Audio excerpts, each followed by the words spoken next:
Бауырсақ домалап келе жатса, алдынан бір қоянға жолығады. Бауырсақ, бауырсақ, мен сені жеп қоямын, дейді.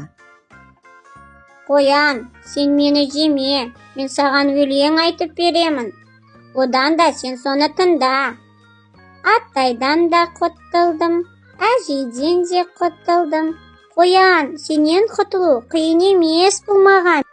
Деп бауырсақ алға қарай домалай жөнеледі. Қоян болса аңырқап қала береді. Бауырсақ орман ішіндегі соқпақпен зымырап келе жатса, қарсы алдынан қасқыр шыға келеді. Бауырсақ, мен сені жеп қоямын, дейді қасқыр. Бауырсақ әндете жөнеледі.